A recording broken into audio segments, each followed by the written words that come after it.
ติรัตนะเกี่ยวเจ้าตั้งสามประการอันมีพระพุทธเจ้าพระสัทธรรมเจ้าพระสังฆเจ้าอันเป็นสรณะที่เปิ่งตีเคารพนับถืออันสูงสุดในชีวิตขอกราบคารวะแทบไตรไวสาปุญญาปารมีธรรมพระมหาเถรานุเถระเจ้าคณะพระสังฆาธิการภิกขุสงฆ์สามเณรจุตนจุองค์โดยความเคารพเจริญสุขเจริญปอนปออกไม่ออกศรัทธานาบุญตินจองห้องวัดจุหนุ่มเท่าใจยิงขอน้อมต้อนรับทุกท่านเข้าสู่รายการมรดกธรรมกำเมืองต่างสถานีวิทยุกระจายเสียงพระพุทธศาสนาแห่งชาติและสังคมคลื่นเพื่อการศึกษาพระพุทธศาสนาและวัฒนธรรมคลื่นพระพุทธศาสนาและจริยธรรม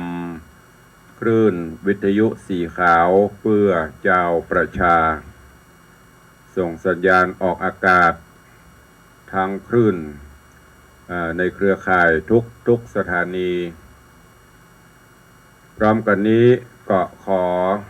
ยกมือ10 นิ้วกราบถวายความเคารพและต้อนรับครูบาอาจารย์ท่านเจ้าตลอดจนเจริญปอนต้อนรับ FC แฟนรายการสาธุชนทุกท่านที่ได้ติดตามรับชมรับฟังทั้งภาพและเสียงจากทางหน้าจอ Facebook ไลฟ์สดสถานีมรดกธรรมวัดวังสิงคำทางทีวีวัดฝ่ายหินทาง104ธรรมะคลายเครียดและหน้าจอ Facebook ไลฟ์สดของสาธุชนญาติโยมที่ได้เข้ามาติดตามรับชมรับฟังกันอยู่ในเวลานี้รายการนี้ดำเนินโดยกล่าวกับผมอาตมภาพพระครูวิสิทธิ์ศรีลาภรณ์เจ้าคณะตำบลป่าแดดเจ้าอาวาสวัดวังสิงคำตำบลป่าแดดอำเภอเมืองจังหวัดเชียงใหม่หรือญาติโยมห้องขานกันว่าตุลุงในวังเป็นผู้ดำเนินรายการก็จะได้น้อมนำเอาสาระเรื่องราวต่างๆธรรมะข้อคิดมาฝากฝังกับปออกแม่ออกศรัทธานาบุญที่ได้ติดตามรับชมรับฟังทั้งจากสถานีวิทยุก็ดีทุกคลื่นตลอดจนทางหน้าจอ Facebook ไลฟ์อยู่ในเวลานี้ต้องขอกราบขอบพระคุณในเมตตาของครูบาอาจารย์ตลอดจนญาติโยมเนอะที่ได้เป็นกำลังใจเข้ามาติดตามรับชมรับฟังติชมรายการทางจากทางสถานีวิทยุก็ดีทางจากทาง Facebook ไลฟ์ก็ดีและขอกราบขอบพระคุณในเมตตาของท่านผู้อำนวยการสถานีทุกสถานีทุกเครือข่ายบ่ว่าจะเป็นต่างคลื่นวิทยุสีขาวที่ได้มอบถวายเวลาคือกับรายการเป็นประจำทุกวันพุธในเมตตาของท่านเจ้าอาจารย์พระครูอภิวัฒนวิกรมผู้อำนวยการสถานีคลื่นวิทยุสีขาวและในเครือข่ายทุกสถานีตลอดจนต่างคลื่นพระพุทธศาสนาและจริยธรรม FM 96.0 เมกะเฮิรตซ์คลื่นวัดหนองกายคลื่นของต่างวัดฝ่ายหินอันเป็นแม่ข่ายลักแล้วก็ต่าง CM77 ก็ดีทุกคลื่นขออันกราบขอบพระคุณมาณโอกาสนี้ตัวเองก็วันนี้อากาศของรู้สึกว่าจะผ่อนคลายลงไปพ่องหลังจากที่2-3 วันก่อนก็จะเย็นหนาวตอนนี้ก็เริ่มอุ่นลงแล้วก็ต้องขอประทานอภัยกับพี่น้องญาติโยมครูบาอาจารย์ตัวเองบางวันก็จะหายไปเป็นเทปมาแตนพ่องบางวันก็จะเป็นรายการสดร้อนจากเตา วันนี้เป็นรายการสดๆร้อนๆจากเตาเนอะใครยังวันนี้อาจจะเป็นวันเกิดของท่านผู้ใดก็ขอให้ทุกท่านมีความสุขกายสุขใจอย่างเมื่อวันที่9ที่ผ่านมานั่นก็เป็นวันครบรอบวันเกิดของโยมมหารัตนอุบาสกโยมปเลี้ยงธนวัฒน์โยมแม่เลี้ยงโยมปเลี้ยงธนวัฒน์สุสิงคำซึ่งครบรอบอายุวัฒนมงคลวันเกิดก็ต้องขออวยพรให้ท่านมีความสุขกายสุขใจเมื่อวันที่9 ธันวาคมที่ผ่านมาได้เป็นครบรอบวันเกิดของปเลี้ยงตัวเองประกันวันนี้ก็จะได้น้อมนำเอาสาระข้อคิดเนอะในตอนนี้ป้าอุ้ยแม่มอนที่ฟังอยู่ทางบ้านทางจองทางสถานีก็ใจร่มๆเนอะใจเย็นๆโอ้ตัวหลวงยังได้ฟังทำเรื่องทำข้าวก็ใจเย็นๆก็เดียวก็ก้อยเสาะมาเตะให้ฟังเนาะเพราะช่วงนี้ทำใหม่ยังบ่ออกเตื้อก็จะเป็นทำเก่าๆที่เคยเอามาเตะซ้ำกันไปแล้วก็ครูบาอาจารย์นักจัดรายการหลายรูปหลายองค์เพิ่นก็เอามาเตะแถม ก็จะฟังซ้ำกันไปซ้ำกันมา ตัวลุงก็เลยเปลี่ยนเป็นธรรมะบรรยายพ่องสัพเพเหระพ่อง ก็หวังว่าจะไปฟังเบื่อฟังนายฟังก้ายกันเตอะเนอะติดตามรับฟังกันไปเถอะเพราะว่าโดยเฉพาะทางสถานีวิทยุแล้วก็จะมีครูบาอาจารย์นักจัดรายการหลายรูปหลายองค์หลายท่านก็นำเอาสาระเรื่องราวต่างๆมามาล้วนแล้วแต่มีสาระประโยชน์นะเอาก็เก็บแกะกลไกซ้อนเก็บแกะกลไกคัดเลือกคัดสรรเอาไปปรับปรุงใจในการดำเนินชีวิตประจำวันเพราะปัจจุบันนี้สิ่งสำคัญที่สุดก็คือธรรมะข้อคิดเรื่องราวหรือสิ่งสำคัญเป็นสรณะนั่นก็คือพระรัตนตรัยแก้วเจ้า3ประการเนอะพระพุทธพระธรรมพระสงฆ์เอาเป็นที่ไหว้ที่ศาลที่สักการะบูชาแล้วก็มันทำบุญสุนทานสร้างพลานิสงส์สร้างบารมีธรรมของเราไปเถอะการศีลเจริญเมตตาภาวนารักษาศีลมีสมาธิมีปัญญาเป็นสิ่งที่สำคัญที่สุดในเวลานี้แล้วก็เวลาต่อๆไปตัวเองจะไปปล่อยให้กิเลสไฟต่างๆมันเผาผ่านเอาล้ำไปไฟโลภะไฟโทสะไฟโมหะตลอดจนความโลภความโกรธความหลงพยายามละลายไป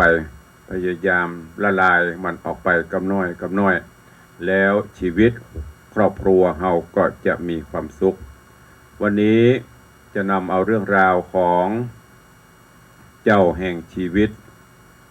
ญาติโยมทั้งหลายไผเป็นเจ้าแห่งชีวิตเฮาถึงวันนี้ผู้ที่เป็นเจ้าแห่งชีวิตเฮาก็คือปิตามารดาพ่อแม่ญาติโยมท่านทั้งหลายพ่อแม่นั้นมีกาและมีคุณประดุจดังเป็นตึงพระพรหมแล้วก็เป็นพระภูมิของลูกเป็นตึงเข็มทิศเป็นตึงเทพเจ้าแล้วก็เป็นตึงเวสสันดรของลูกท่านสาธุชนญาติโยมทั้งหลายพ่อแม่หากบ่มีหัวใจพระพรหมในจิตวิญญาณของท่านก็จะบัดต่างอย่างกับปีศาจพูดผีแม้แต่ลูกของตัวเองก็บ่ปรารถนาที่จะเข้าใกล้เพราะอย่างญาติโยมทั้งหลายเพราะท่านไร้วิญญาณพระพรหมขาดเมตตากรุณามุทิตาอุเบกขาใจแต่พระเดชบ่ใจพระคุณเพราะพระเดชมันฮ้อนพระคุณมันเย็นพ่อแม่นั่นเป็นพระพรหมเป็นพระภูมิเป็นเจ้าที่คอยจะปกป้องดูแลคุ้มครองป้องกันอย่างใกล้ชิดพ่อแม่นั้นเป็นครูของลูกเป็นครูที่ใกล้ชิดชิดที่สุดนั่นก็คือลูก มีหน้าที่ที่จะแนะนำแนะกับนำนะพ่อแม่นี่จะมีหน้าที่ที่จะแนะกับนำแนะก็คือบอกให้หูคือทำให้ดูเป็นตัวอย่างที่ดีให้ลูกคนฟังว่าแนะให้ทำแล้วก็นำให้ดูเปิ้นต้องการให้ดีเปิ้นก็แนะนำเรื่องดีๆชี้แนะชี้นำเรื่องดีๆมาให้ลูกได้ฟังพ่อแม่เป็นทิศ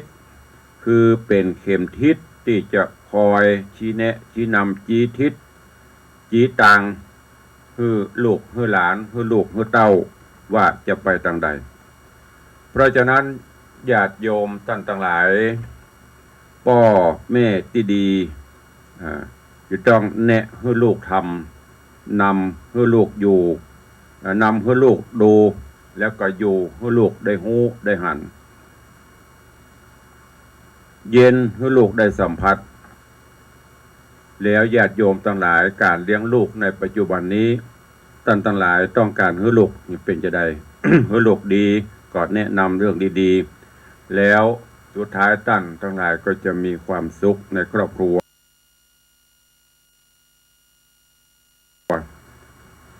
นอกจากนี้พ่อแม่ปิตามารดาก็ยังเป็นเทวดาหรือเป็นเทพเจ้าประจำชีวิตของลูกๆคือแสงสว่างคือความเป็นปึกเป็นแผ่นมั่นคงแล้วก็เป็นพระเวสสันดรคือเป็นนักเสียสละกูสิ่งกูอย่างเพื่อความดีของลูกๆญาติโยมท่านทั้งหลายมีกรรมโบราณที่เบิ่นกล่าวไว้แต่ปางก่อนเมินมาจนกระทั่งยังใจได้อยู่ที่เพิ่นบอกว่ารับวัวให้ผูกรับลูกให้ตี ปัจจุบันนี้คราวนี้ญาติโยมทั้งหลายลองตรวจสอบบทบาทว่าการเลี้ยงลูกของเราในปัจจุบันนี้กับในสมัยเมื่อก่อนมันเป็นจะไดน่าคิดนะแต่ก่อนนี้รักวัวให้ผูกรักลูกให้ตีกรรมนี้น่าคิดเพิ่นบอกว่าเมื่อรักวัวกลัวทำไมท่านให้ผูกถ้ารักลูกก็อย่าปล่อยคอยว่าขานหากพ่อแม่พนอลูกไม่ถูกการก็เหมือนหว่านพืชฉิบหายในตระกูลฮักงัวฮื้อผูกฮักลูกฮื้อตีก็หมายความว่าเราจะไปปล่อยฮื้องัวไปกินข้าวจะไปปล่อยฮื้องัวไปกินกล้าหรือไปทำลายพืชพันธุ์ของคนอื่นเมื่อบ่ต้องการจะนั้นเฮาใหญ่ก็ต้องมัดต้องผูกเอาไว้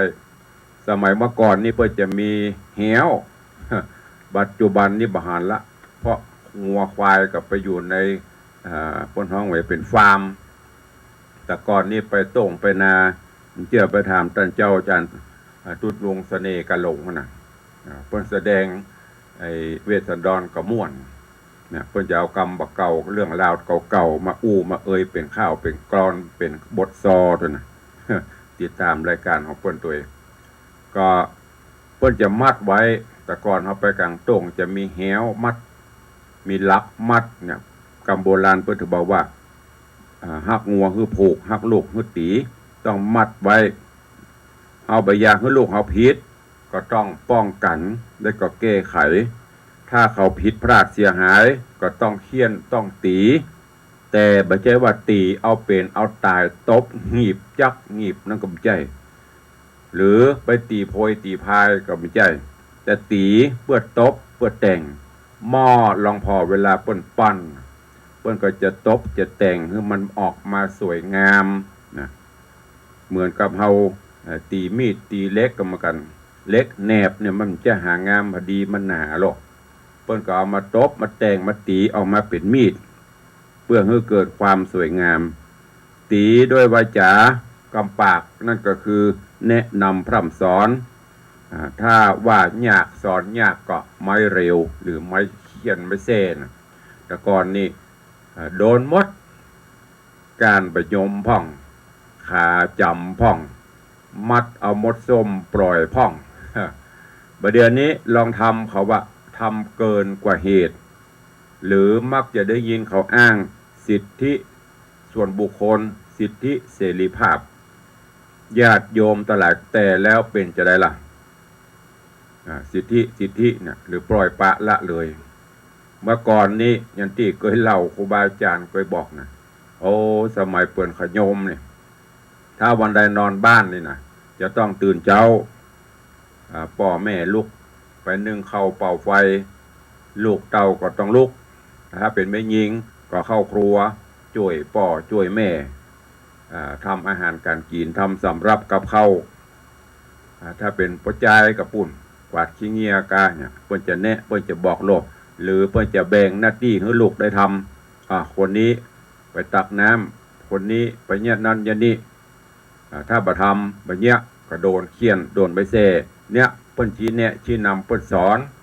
อย่างตุลุงเมื่อก่อนจำได้จนถึงปัจจุบันเนี่ยอีพ่ออีแม่เพิ่นจะสอนแต่ก่อนนี้เป็นนักเรียนมันจะมีรถถีบเหมือนบะเดียวอันนี้ไม่ใช่ว่าเอาความเก่ามาเล่านะแต่ว่าเอามาปรับปรุงใจได้เพิ่นจะอบรมพร่ำสอนอีแม่จะบอก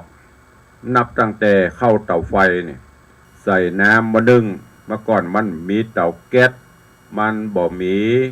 หม้อหุงข้าวเหมือนปัจจุบันแต่ก็สามารถแก้ปัญหาได้มาน้ำใส่น้ำมานึ่งนี่เวลาเราเปลี่ยนน้ำมานึ่งก็จะบอกเอานิ้วมือเนี่ยแย่ลงไปสัก2-3ข้อมือน้ำมานึ่งเวลาเราจะนึ่งข้าวเนี่ยมันจะจับพอดีบะแจ๊ะเกินไปบะแห้งเกินไปถ้าน้ำมานึ่งแห้งก็ข้าวจะไหม้หรือว่าฟืนไฟแม้แต่การก่อหรือว่าก่อไฟเพิ่นจะสอนหมดแต่ปัจจุบันนี้มันเปลี่ยนเตาแก๊สแม้แต่เตาแก๊สเฮาก็ต้องรู้วิธีเปิดจะได้จุดหัวมันจะได้ถ้าจุดบ่จ้างมันก็จะบุ่มใส่แน่เนี่ยเพิ่นจะสอนหมด แต่การเลี้ยงลูกปัจจุบันนี้ตามที่อาตมาตามที่ตุลุงได้หันเนี่ยเฮาไปโอลูกจนเกินไปเนอะยิ่งพ่ออุ้ยแม่มอนก็เหมือนกันฝากเป็นข้อคิดตัวโอลูกโอหลานล้ำไปบะเคียนบะตบบะตีบะบอกไปอย่างอะบางครั้งละอ่อนมันก็เลยบอกว่าอันไหนผิดอันไหนถูกแล้วบลาบางเตื้อที่เฮาหันคราวหันข้าวหันคราวต่างๆเนี่ยโอ้ลูกเฮาดีลูกเฮาตึ้มบ่ครบจะไปว่าบ่ต้องไปอวดเพราะเฮาบ่ใจตัวพ่อเขาตลอดเวลามันออกบ้านไปมันจะเป็นจะได้เฮาบ่ฮู้รถเครื่องพ่อแม่ซื้อให้จะดีเตเอาอันนั้นออกเอาอันนี้เข้าใส่บิดแข่งกันเนี่ยก็เดี๋ยวกลับไปประสบอุบัติเหตุเสียชีวิตเสียแข้งเสียขาไปตัวใจเก่าล้ำไปลาบลาลองสังเกตพอตุลุงเคยไปเทศก็เคยบอกนะนับตั้งแต่เมื่อเจ้าสมัยเมื่อก่อนนี่โอ้ลูกควายนะอีแม่เอาโยบุกแวดตำเฮือนั่นลูกกะสุมาเตอะภาษาดอกไม้รับลูกควายหากเลือดอิ่มกะบะ โดนจมไอแวดไปแวดมาอยู่นั่นน่ะถ้าบรรลุละแห้งระวังยิ่งเป็นพระเนนแต่ก่อนนะหน้าหนาวระวังก็ดีเถอะตุเจ้าเพิ่นจากไม่แซ่เพิ่นไหลห้องลุกอีเถอะตี4ตี5ดิไม่แซ่ไหลบุกสัมฝาลมนั่นแสดงบอกว่าลุกได้แล้วนะเธอแถมสักเบิดเพิ่นจะเตียวพ่อไปตำหน้าตาตุเจ้าตะกอนปนบวยนะเรียกพ่อภัยยังบรรลุเตื้อก็เดียวระวังให้ดีก็บ่โดนน้ำฮะที่นอนก็ระวังเถอะแต่บัดเดี๋ยวนี้มันเงียบบ่ได้ละลองเอาน้ำไปฮะที่นอนเป็นเรื่องแก้บกอกจกน้อยบ่ได้เป็นเรื่องอันเนี้ยมันถึงเกิดเรื่องราวต่างๆขึ้นญาติโยมทั้งหลายครูเวลาทำโจทย์นักเรียนพ่อแม่กระปองเอาเหียเป็นเรื่องเป็นราวล่าบลาละอ่อนไล่พอไล่ครูไล่นั่นไล่นี่ที่เป็นข่าวเขาได้หันเนี่ยเพราะอย่างญาติโยมครูที่ไหนจะไปมีจิตที่จะให้ลูกศิษย์เป็นคนชั่วส่วนมาก95 จะว่า99กันนี่95%เปิ้นก็อยากจะตบจะแต่งศิษย์คนเนี้ยคือเป็นคนดีเปิ้นหูของเปิ้นละอ่อนไปโรงเรียนน่ะเอาไปได้เข้าข้างนะแต่ว่าที่หันมันเนี่ยเวลาเปิ้นเคียนเปิ้นตีน้อยเป็นห้อยน้อยเอาละเป็นเรื่องประเดี๋ยวนี้มันสำยิงหน้าตาอย่างสับปะรดนี่ครูกับนักเรียนกับลักถ่ายคลิปครูเวลาครูเคียนครูอย่างน้อยเอาละเอาไปลงสื่อกับประโคมข่าวเข้าไปทำเกินกว่าเหตุสุดท้ายมามันก็เลยเป็นเจเนี้ยตามใจลูกสุดท้ายก็เจ็บสวงตัวเก่าปล่อยเพิ่นทำไปพ้องหน้าที่ของเพิ่นถึงหูยกเว้นว่าบางคนก็มีนะครูไม่ใช่ว่าจะเหมือนกันหมดทุกวงการนะมันมีเหมือนกันหมดก็ปล่อยเพิ่นไปพ้องเพิ่นก็ทบแต่ก่อนนี้ไปโรงเรียนครูเคียนครูเคียนให้ปิกมาบ้านบอกให้อีพ่ออีแม่เพิ่นว่าได้กระเดียวก่อนเดี๋ยวกูจะไปบอกให้ครูเอานักกว่านี้ซ้ำโดนนักแหมแต่ปัจจุบันเนี่ยลองเป็นเรื่องเป็นราวเอาหลับว่องร้องครูเพราะฉะนั้นญาติโยมทั้งหลายอาตมากับคิดว่าดีละเพราะประเดี๋ยวนี้การห้ามการเฮียนประเดี๋ยวก็เหมือนกันเปิ้นสอนเป็นชั่วโมงเป็นชั่วโมงเมื่อก่อนนี้เพราะว่าครูประจำชั้นป .1 ก็ครูคนเดียวป .2 ก็ครูคนเดียวสอนวันค่ำแล้วเปิ้นสอนแต่ก่อนนี้สอนเป็นวิชาหรอกมันจะเฮียนมั่วอย่างประเดี๋ยวเนาะวันนี้ช่วงแรกจะเป็นคณิตศาสตร์เป็นเลขก็เฮียนสอนไปจนจบแล้วก็วิทยาศาสตร์ภูมิศาสตร์ประวัติศาสตร์พวกนี้เอาไปเป็นตอนเป็นวิชาจนจบประเดี๋ยวนี้ครูภาษาไทยเข้าไปหมดชั่วโมงออกมาครูภาษาอังกฤษเข้าไปหมดชั่วโมงออกมาครูคณิตศาสตร์เข้าไปวันละอ่อนเฮียนไป10อย่างมันก็ไปจำแล้วก็ยังว่านะครูเพิ่นมีหน้าที่สอนเพิ่นก็สอนไปเธอจะเฮียนไปเฮียนก็เรื่องของเธอเพิ่นก็เตือนเป็นเตื้อถ้าลองไปเนี่ยอย่างดีจะโดนไล่ออกแล้วกว่าที่จะสอบมาเป็นครูเนี่ยมันแสนสาหัสมอกใดจะมาเสียกับลูกเขาคนเดียวมันก็เป็นไปบ่ได้เพราะฉะนั้นจะต้องช่วยกันเนอะฝากไว้สังคมพอปัจจุบันเนี่ยจะไปโตยสื่อแล้วไปกฎหมายก็ไม่ได้ค่อยหูนะ หมู่นักเรียนนอกต่างหลายเนี่ยอย่างก็หักไม้เรียวนะหักไม้เรียวไปเข้านะสุดท้ายมาก็เป็นปนปีเพราะหมู่นาตุลุงขึ้นไปอย่างว่าสภาพความเป็นอยู่อย่างนักการบ้านการเมืองเปิ้นก็ไปเอาต่างประเทศมาเป็นตัวอย่างซึ่งมันบ่เหมือนกัน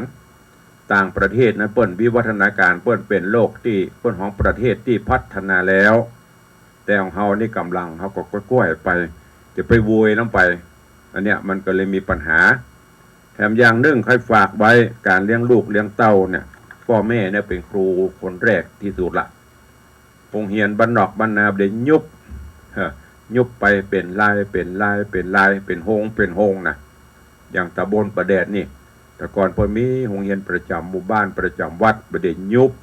เหลือ2 โฮงญาติโยมทั้งหลายลองพอเถอะเอาปักปั่นกันเอาลูกไปเข้าในหัวในเวียงเพราะเข้าใจพ่อแม่กับใครให้ลูกได้ศึกษาได้ห่ำเฮียนฮึดตันเปิ้นแต่ว่าเฮาก็ต้องพอว่าลูกเฮาจะไปได้ไหมคำว่าไปได้ไหมก็คือเขาจะตั้งใจแต่ก่ออยู่ใกล้เฮานี่แหมยังไปในเวียงเขาได้รถเขาได้นี่ออกบ้านไปอีป่อยแม่ก็นึกว่าไปโรงเรียนที่ไหนได้ไปเอี่ยวเหรอก็เดี๋ยวก็หนังสือเตือนมาจากโรงเรียนมาห้องผู้ปกครองไปปบไปปะแล้วนี่เป็นต้นอันเนี้ยเกิดขึ้นจากการที่เอาไปปล่อยให้ลูกบ่ได้ตบบ่ได้แต่งลำไปแล้วบ่ไล่ที่บอกตะเกียบลุกปองเฮียนห้องจะได้กับบลุกเข้าไปออกมาหรอไอ้เฮยพี่เฮยน้องเฮยลูกนะปอนเนาะลูกนะเมนเนอร์ไปโรงเรียนเจ้าก็ก่อยเปิดผ้าตวบออกหรอหรือบางอันก็ถ้าเป็นใหญ่น้อยก็ลูกกับไอ้เฮยไปโรงเรียนแม่เนี่ยกินไปฮือเซตเอาผ้าปากไปฮือเซตห้องกว่ามันจะลุก ลูกมาพบว่าโธ่มันเจ้าว่าใจดีนะกระโชกหกห่างตึบพลุบปุ๊บปั๊บอย่างโบกมันว่าเอาไปจมมันมะไปเข้าห้องน้ำถ้าเป็นลูกน้อยก็อุ้มมานั่งป้อนเข้าป้อนน้ำแม้แต่จะไปอาบน้ำไปอาบน้ำตากับเมือนหมูหมีอาบน้ำเสร็จมาเจ็ดตัวตาแป้งหนุ่งผ้าฮื้อรถมาฮับไปขึ้นรถจึงจะได้ยาการยางานพอเลิกโรงเรียนมาปุ๊บรถแต่เกแป๊บหล่นไปลงรถ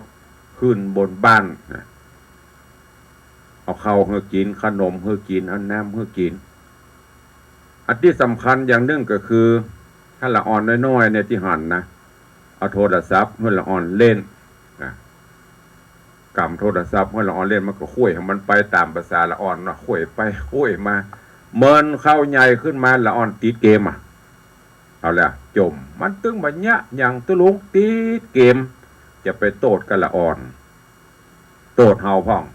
ไผเอาเฮือมาเล่นมันจะซื้อได้โลกเฮาเนี่ยเอาเฮือมาเล่นพอเล่นปุ๊บมันก็เริ่มติด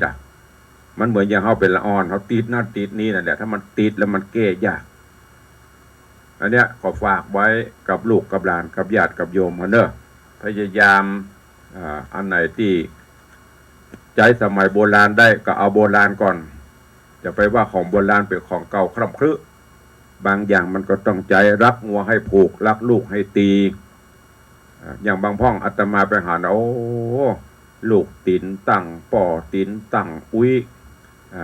ไอ้อย่างน้อยก็งองแง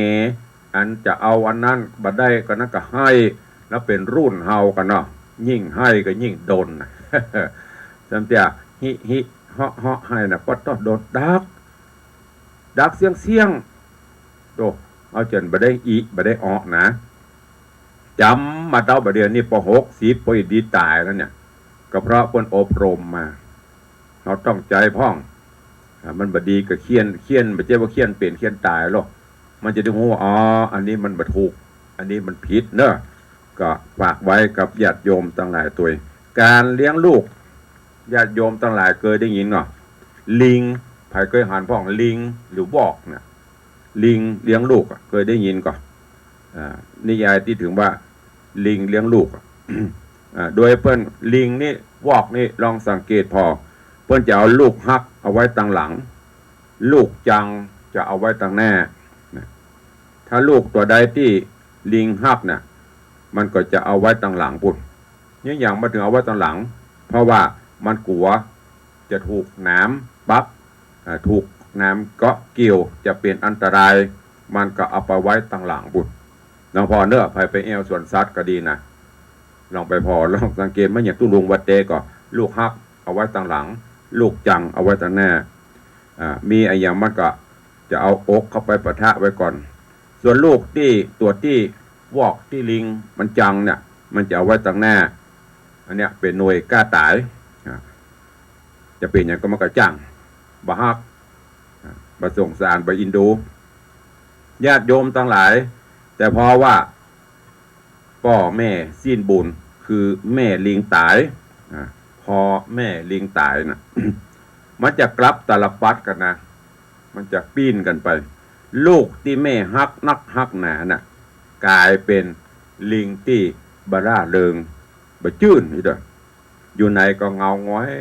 อยู่ไหนก็เสี่ยงซึมเพราะมันหากินบะจ้างก็ว่าหากินบะปอปากปอต้องเวลามีอันตรายมาก็เอาตัวบรอด เพราะว่า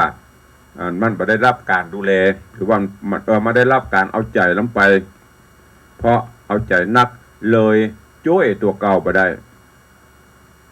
เนี่ยประเดี๋ยวนี้ลูกเอาตั้งหลายในหลวงพ่อเถอะพอใหญ่อายุพอ14 15 16 17ล่ะเพอก็ซาวปลายล่ะยังจ้วยตัวเก่าไปได้เตือเพราะอย่างฝากไว้ให้คิดแต่ว่าลูกลิงหรือว่าลิงที่แม่มันจังนะที่แม่มันเอาไว้ตั้งหลังนะส่งไปเป็นแนวหน้ากล้าตายกลับตาลปัดเป็นลิงที่เก่งคล่องแคล่วปราดเปรียวว่องไว เกาะกิ่งนั่นโดดไปกิ่งนี้เสาะหากินได้สบายเอาตัวรอดท่านทั้งหลายญาติโยมทั้งหลายอีพ่ออีแม่ทั้งหลายท่านอยากจะให้ลูกเอาตัวรอดหรืออยากจะให้ลูกของท่านเป็นง่อยคอยอย่างก็บนห้องว่างอตีนงอมือก็เดี๋ยวก็ขอแม่ขอตังพ่อขอตังเลี้ยงเขาไปจนเท่าจนเกจะอันกันอันเนี้ยฝากไว้คือกับลูกทั้งหลายเนอะกับพ่อกับแม่ทั้งหลายด้วยเพราะว่าถ้าเราเลี้ยงลูกชี้เนี่ยชี้นำคือเขาดีพ่อแม่เป็นตัวอย่างเป็นคนมีศีลมีธรรมเข้าวัดออกวาดีเนี่ยที่สำคัญเปรียบเทียบแห่งอันหนึ่งปัจจุบันเนี่ยญาติโยมทั้งหลายทุลุงเคยเล่าไปบอกการเราลองสังเกตพอระวังลูกคนไตลูกพี่น้องไตกับลูกคนไทยเขาเนี่ยคนเมืองเขาเนี่ยลองสังเกตพอการเลี้ยงดูเปิ้นเวลามาวัดเนี่ยโอ้พี่น้องไตเปิ้นเอาลูกตึงน้อยตึงใหญ่ตึงอุ้มหรออันนี้หมู่เขาจะหันอยู่เสมอแม้กระทั่งประเพณีวัฒนธรรมต่างๆเดนลำพอดเปิ้นจะนุ่งผ้าเป็นชุดของเปิ้นอุ้มลูกจุงหลานเข้าวัดเวลามัดมือเนี่ยสังเกตพอโอ้ดีใจเพื่อได้มัดมือไหวกราบก็งามเพราะอันยังพ่อแม่ทำเพื่อดูพ่อแม่เป็นตัวอย่างเอาลูกเอาเต้าเข้าวัดเข้าวาหันก็บอกว่าวัดไหนเรียนสังเกตพอพี่น้องไตเปิ้นแต่งชุดประจำถิ่นประจำของเปิ้นแต่งตัวก็งามแล้วก็เอาลูกเอาเต้าไปตัวจะมัดมือเนี่ยเปิ้นมาให้นะบะอิบะอ้อนะลองพอลูกคนเมืองเขากะปลาไปที่ไหนที่เขาสังเกตพอลูกให้แง่ดักลูกดัก เดี๋ยวพ่อจะปลาไปบิ๊กซีพ่องโลตัสพ่องหรือจะไปดูหนังพ่องไปกินข้าวนอกบ้านพ่องเนี่ยอันเนี้ยอันตรายแหมน้อยมันก็จะบอกโอ้ดีลูกกูขยักกูก็จะให้ตืบตีนพ่องตีนตั้งพ่องเป็นตะกอนนี่ลองตีนตั้งแป้นมือใส่ปั๊บล่ะหูแล้วว่าจะไปเนี้ยจะนี้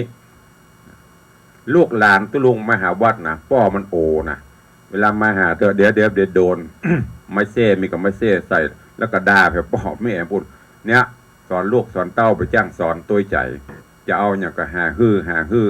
นะแล้วสุดท้ายมันมีฮื้อมันแล้วมันก็จะฆ่าเฮานั่นนะอันเนี้ยเป็นตัวอย่างอันเนี้ยฝากไว้กับญาติโยมทั้งหลายตัวลองคิดลองพิจารณาว่าโอ้มันเหมือนจะแต่ลูกเขาเลี้ยงลูกเลี้ยงเต้าไปสอนลูกสอนเต้าอบรมมันผิดไปลูกยังสามารถที่จะแก้ไขอันที่อู้มเฮนี่มันจะว่าลูกไม่ได้กระตบลูกไม่ได้กระเตะไม่ใช่นะพยายามเอาสมัยเก่ามาใจพ่องผสมกับสมัยใหม่พ่องจะไปเอาใหม่ล้ำไปเรื่องเก่าเรื่องใหม่เอามาปรับปรุงเอามาประยุกต์แล้วเฮาจะไม่ได้เศร้าใจพูดถึงพี่น้องไตแต่แก่ลองพอเปิ้นสอนลูกให้รู้จักความอดทน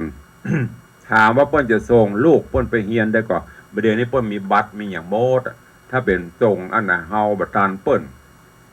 ส่งให้ลูกเปิ้นให้ลูกมีความอดทนอย่างคราวก่อนที่แต่งห้องรถทุกข์นะพี่น้องไตเปิ้นมาเหมาเปิ้นก็เอาลูกเปิ้นมาตัวลูกละอ่อนน้อยเนี่ยมันก็ปล่อยลูกไปเล่นของเปิ้นตามขี้ทรายขี้ดินเหมือนอย่างเฮามาก่อนนั่นน่ะมาได้หนุ่งผ้าเนี่ยโป๊กับโป๊ไปเล่นไปลูกให้แง่ๆล้นไปพอยกรรมนั่นก็พ่อแม่เนี่ยการไปพอเขาเติบโตใหญ่มาเขาก็หูวิธีเอาตัวรอดอย่างหมู่เฮาตั้งหลายเนี่ยเมื่อก่อนเฮามันจะได้กินดี อยู่ดีเหมือนประเดียวทุกพื้นที่ทุกบ้านอาหารหลักก็คือน้ำพริกตาแดงควบอยู่ในตู้อาหารนั่นนะตู้อาหารกับไปเจ้มีอย่างประเดียวควบขัดโตกมาบ้านมีอย่างกินกับเปิดเอามากันน้ำมันนึ่งกันน้ำฮ้อนกันน้ำเย็นเตียว เข้าคันเนอร์กิมแหละ เดี๋ยวเราควบมันไม่จะกินวะ มันเลยตัวเน่าเมื่อมันยังหูจักอันนี้คือการเลี้ยงลูกเนอะที่ตุลวงเอามาเล่ามาอู้ให้ฟังในอีป่อยแม่สังคมปัจจุบัน ถึงแม้นว่าอย่างอื่นมันจะดี อย่างอื่นมันจะสดใสวิไลปานใดแต่ว่าเฮาก็จะไปละแบบบะเก่าบะเดิมรักงัวให้ผูกรักลูกให้ตีแนะนำพร่ำสอนจะไปเอาอกเอาใจเริ่มไปกับบดีตลอดจนลองพอวิธีการเลี้ยงลูกอย่างที่แนะนำไปตะเกียลูกฮักเอาไว้ต่างหลังลูกจังเอาไว้ต่างแน่น้องสังเกตพออย่างอีป่อยแม่เมื่อก่อนลูกใจลูกที่จังนะได้ดีหมดอ่ะให้ลูกที่ฮักนั่นอันตรายเพราะเสาะว่าหากินบ่เป็น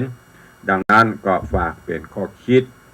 เตือนจิตเตือนใจการอบรมพร่ำสอนลูกเต้าเหล่าล้านในปัจจุบันเนอะ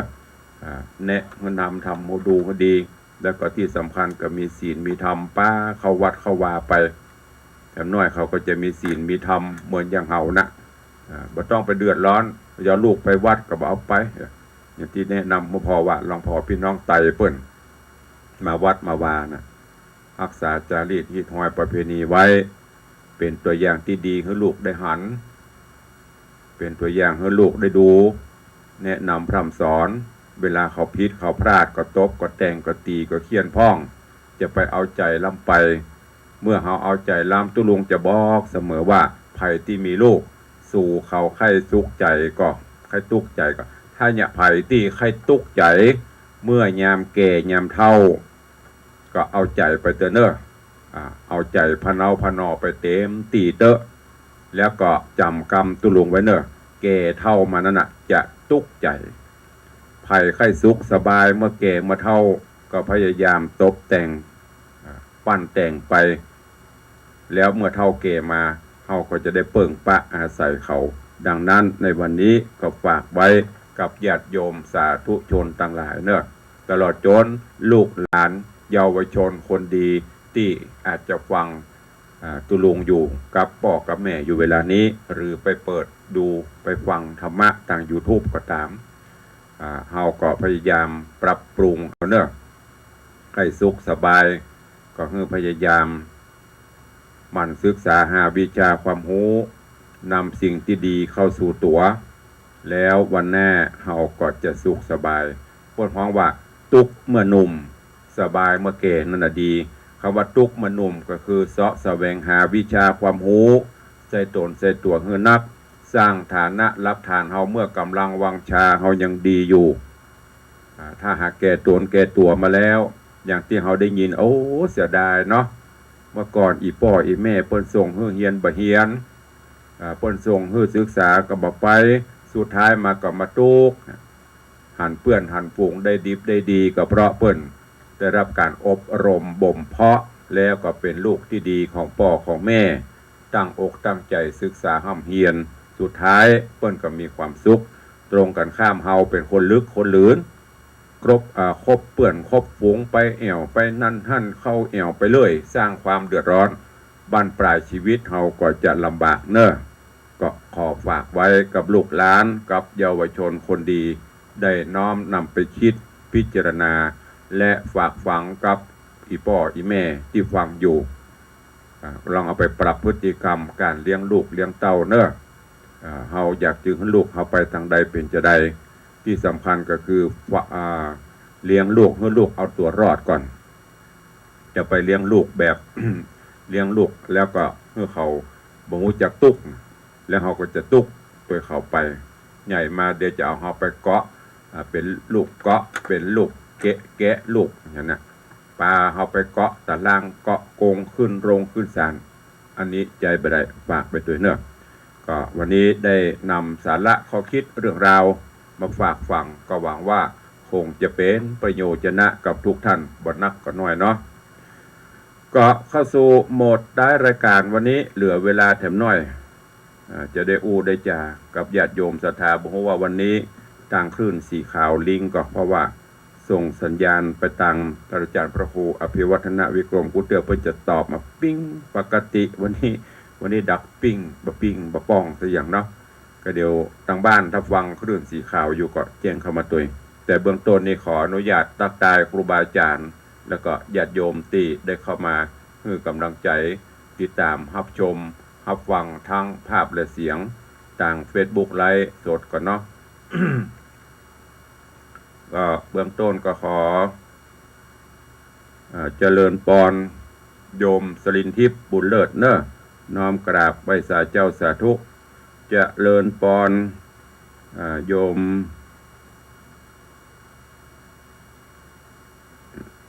สุจินโยมปีสุจินโยมปีสุจินตาประกายตาประพันธ์ ก็สุเทพสาธุเนอะ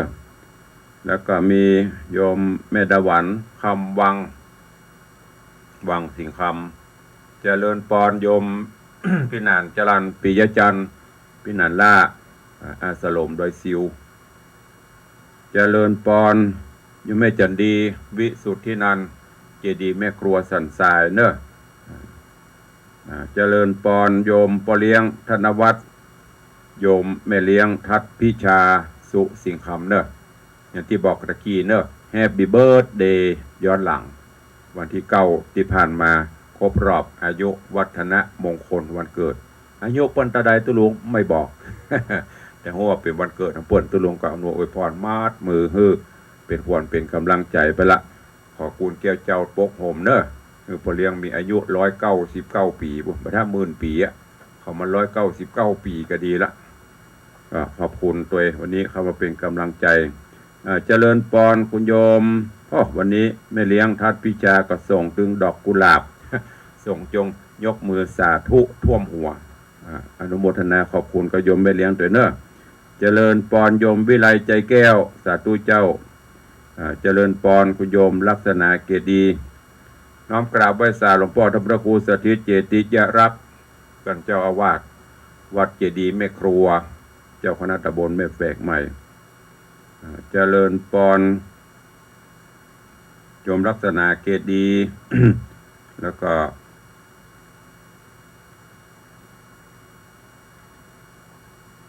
จะขอกราบน้อมเคารพขอบคุณ หลวงพ่อเสน่ห์กาหลงจากเชียงรายวันนี้เขามาฟังเนาะ สาธุเนอขอน้อมกราบไหว้สามกับหลวงพ่อตัวเองแล้วก็มีโยมจันสายแปลงหลวงท่านเจ้ามหาพรหมวิมลรัตน์กำลังรับชมอยู่เจริญปอนโยมพี่หมอมัฒนาอัมพันธ์เจริญปอนยายเพลินเพื่อนเกษตรกราบไหว้สาเจ้าสาธุพี่หมอมัฒนากราบไหว้สาเจ้าหลวงพ่อพระครูสาธุเจริญปอนโยมพี่จัญญาฟองซักเจริญปอนพี่อ้ายสุภาพขันนาเนอะตั้งไม่แต่งถ้าจะหนาวเนาะ เจริญปอน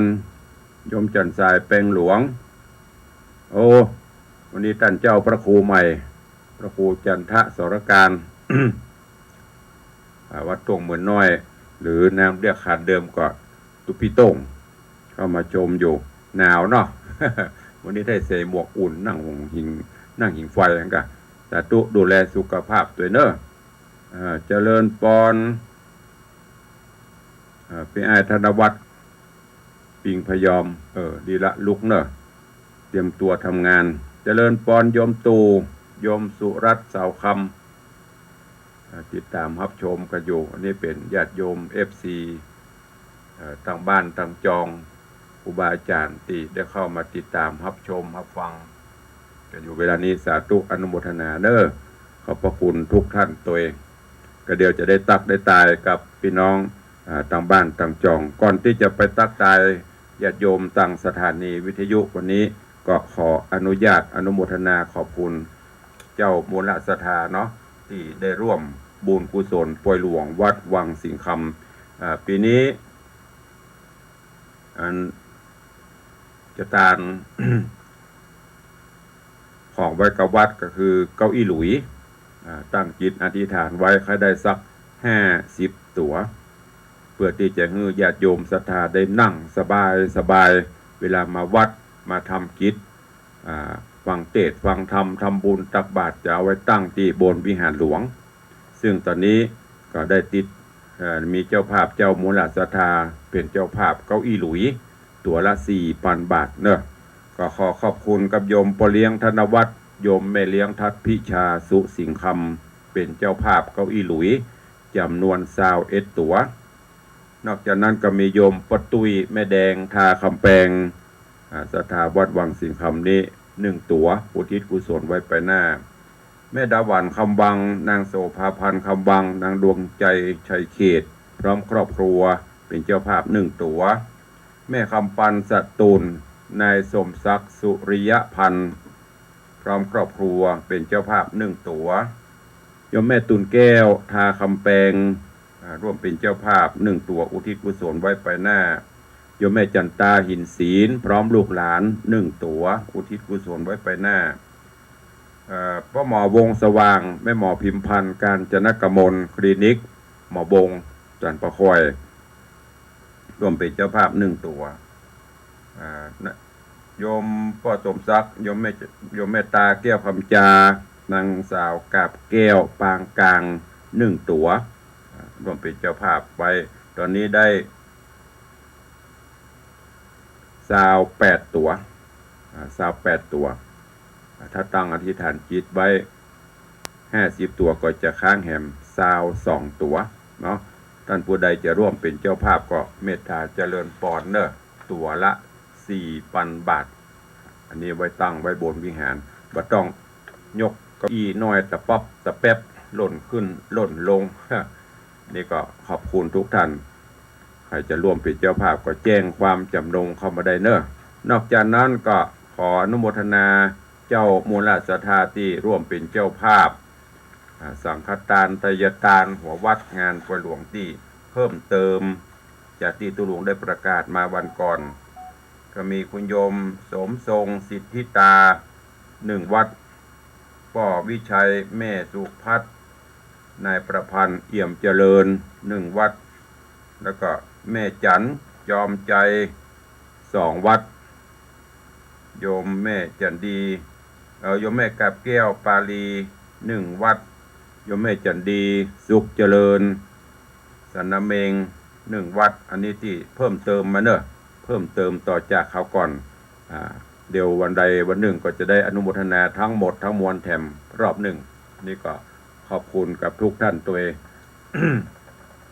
วันนี้ก็เหลือเวลาแหมน้อยเดียวจะได้ตักได้ตายพี่น้องต่างบ้านต่างจองเนาะใครจะอู้จะเอ่ยจะตักจะตายตุลุงก็เข้ามาได้เนอะ0817836540พ่อเลี้ยงสุนทรวงปัน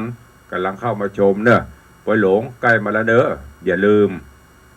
จะฮับอะไรอย่างก็มาแจ้งกรรมขนั่งสบายก็มาเป็นเจ้าภาพเก้าอี้หลุยเนอะเก้าอี้หลุย1 โต๊ะ2 โต๊ะก็ว่ากันไปตามสถานบุญพี่อ้ายธนวัฒน์เปิดร้านใหม่เฮงโรยเนอะก็เดี๋ยวถ้าวันจะไปอุดหนุนเจริญปอนโยมปอเลี้ยงกลับไปสาครับยังเช้ากลับไปสาครูบาท่านเจ้าทุกวัดครูบาผอทุกบ้านเสนอนักศิลป์นักบุญโดยจำเจ้าสดชื่นดีโอ้ลูกเต้านักครูเพิ่งอย่างมาสอนดีแท้ดีว่าเนาะมันลูกนังเพลงมันว่านะครับลูกเทวดานั่นน่ะลูกเทวดาได้อย่างกระทุนลืมมดเรียนจบป .4 ป .6 เนี่ยเอารถเครื่องเต็มแล้วอย่าลูกเทวดาเดี๋ยวลูกเทวดาลูกติดเหมือนกันเลยไปโจมพวกเขานักกับได้แล้วเขาบัดช่วยเนี่ยอย่างละนะพ่อบัดได้แล้วโจมนักกับได้นะเริ่มโปร่งแล้วเอาปีโอกแล้วตั้งจิตตั้งใจไม่เนาะสาธุไว้สาขอบคุณแค่เจ้าสมการนักแลนกปูเด้อจังหวัดเจ้าว่าขอท่านนกปูอายุมันยืนยาวเด้ออยู่กับการไปหมื่นปีสาธุอนุโมทนากับโยมปอเลี้ยงเด้อแฮปปี้เบิร์ธเดย์ย้อนหลังบุญรักษานานๆนะอย่างปอเลี้ยงวันนับเดือนเนี่ยมันจะได้ดีฮะเขาปากนักเขาก็ว่าจมอย่างละอ้อมเรียนฟังจะจมคนเท่ากับแซมนะอันที่สอนนั่นนะคำเจ้าว่าสอนนะจม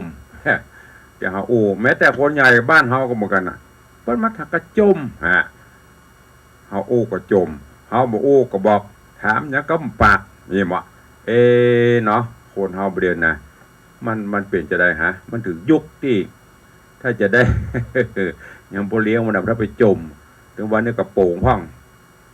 ประเด็นนี้ตุลุงก็เลยว่าอู้กันเตือเดียวปะเนาะเพราะการศึกษาทุกท่านบอกว่าจะเป็นลูกเป็นเต้าเมื่อก่อนนี่อีป่อยแม่เฮาจบป .3 ป .2 เตี้ยกับไปจบเตี้ยกับบ่ฮู้หนังสือแต่สื่อสารกันรู้เรื่องประเด็นนี้ปริญญาตรีปริญญาโทปริญญาเอกเป็นด็อกเตอร์กับเบอ แต่บ้านเมืองกับวุ่นวายติ๊กคนบ้านก็งูนักก็ง่าวนักอยู่ประเดียว แม่ประณีว่าจะได้สาธุเจ้าวันเกิดป้าเลี้ยงขอป้าเลี้ยงมีสุขภาพดีป้าเลี้ยงโตยเจ้าสาธุแทนพ่อเลี้ยงผลบุญที่ท่านทำพงโฮมพ่อเลี้ยงคือมีความสุข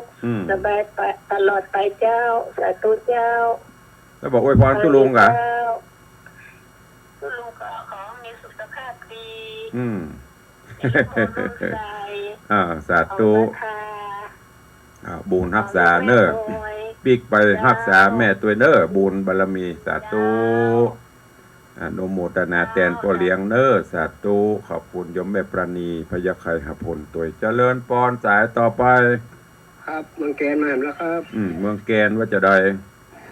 เป็นกำลังใจให้ทุลุงครับสาธุบุญรักษาเด้อครับผมอนุโมทเสียงชัดเจนดีเนาะครับสาธุเมืองแกนฟังจากหนองกายเสียงชัดเจนดีอนุโมทนาใครฟังจากคลื่นสีขาวมีก่อนแสดงว่าคลื่นสีขาววันนี้ถ้าบลิงเพราะว่าปกติเปิ้นลิงเฮาก็ไม่ได้จัดเวลาเฮาจัดเปิ้นก็บลิงมันก็เลยสวนทางกัน เผื่อว่าให้ตัดออกแล้วบ่ฮู้เพราะว่าเปิ้นมอบถวายเวลาวันพุธวันเดียวชั่วโมงเดียวบางเตื้อกับพุธตุลุงเหนื่อยฮะไม่ได้ออกสักกรรมออกหายออกเปิ้นก็ให้ลำคาญเปิ้นให้ตัดแล้วบ่ฮู้ถ้าบัดตัดถ้าฟังอยู่จะได้ใครฟังอยู่ทางคลื่นสีขาวกูเตือนนี่ป้อนนานประเสริฐพ่องทางบ่อนะก็เบียงปะเป้าพ่องเดินเปิ้นจะโทรเข้ามาถ้าคลื่นสีขาวดิ้งนะวันนี้ถ้าบลิงดักปิงใครจะอู้ตัวแหมเข้ามาเด้อโยมทิติรัตน์สิทธิปัญญากราบไหว้สาเจ้าสาธุเจริญปอนเนอร์เข้ามาติดตามตังเฟซบุ๊กไลฟ์ยมพี่อัญชลีคำกิติสาธุเจ้าสาธุเจริญปอนเนอร์บุญรักษาตัวเองทางเฟซบุ๊กก็เข้ามานักตั้งสถานีก็หายไปติดวันนี้มีเมืองแกนมีโปเลี้ยง2สถานีโดกโปโลสถานีลิงไปที่ไหนพ่องหลักๆก็วัดไฟหินหลักๆก็ CM77 หลักๆก็วัดหนองกาย2-3 คลื่นเข้ามา2 สาย3 สายประเดี๋ยวนี้สีโพธารามนี่พันเนี่ยเจริญปอนเจ้าทุกอนุโมทนามีถึงวันนะคะพ่อปู่มีทุกวันแหละแต่ว่าคนจะฟังบวกฟังเจ้าฟังดีละฟังกระโทรมาฟังแต่จะไปว่ากับฟังเจ้าเพิ่นบ่โทรบ่ได้แล้วจะโทรมาได้เกิดมาดักปิ้งเนาะโทรมาจะโทรหาตุลุงก็ยามเมื่อมันดักปิ้งเนาะขอบพระคุณคำว่าบัดดักคือถ้าสถานีดักถึงจะโทรเนาะถ้าฟังเจียวนี่มีหน้าที่เต้กับเต้ไปกะกูมีหน้าที่ฟังกูก็ฟังนะงงนะฟังนะแต่ไม่มีใครโทรหาเป็นกำลังใจเฮียแม่โทรมากับหัวเพิ่นฟังจากสีโพขอบคุณเจ้าเด้อเดี๋ยวแม่สุกแก้วฟังเจ้าฟังเจ้าฟัง ฟังเจ้าเข้าใจรู้ว่าฟังแต่ว่าใครฟังที่ไหนพ้องก็เพื่อกำลังใจเสียสละสักนิดหนึ่งจับโทรศัพท์เข้ามากริ้งฟังอยู่ที่นี่ในเจ้าเมืองเป้าเมืองฟังเมืองนักจัดรายการก็จะดีใจอันนี้ดักปิ้งดักจื้อกื้อมาหรือฟังธรรม เอาละเวลาหมดเวลาแล้วขอนำรายการจากทุกท่านไปก่อนเนาะปะกันใหม่ในวันต่อไปขอความสุขสวัสดีบังเกิดมีกับปออกไม่ออกศรัทธาครูบาอาจารย์ท่านเจ้าเนออยู่ดีวิสุขมากันจุตนจุองค์จุผู้จุคนจัตตาโลธรรมาวัตันติอายุ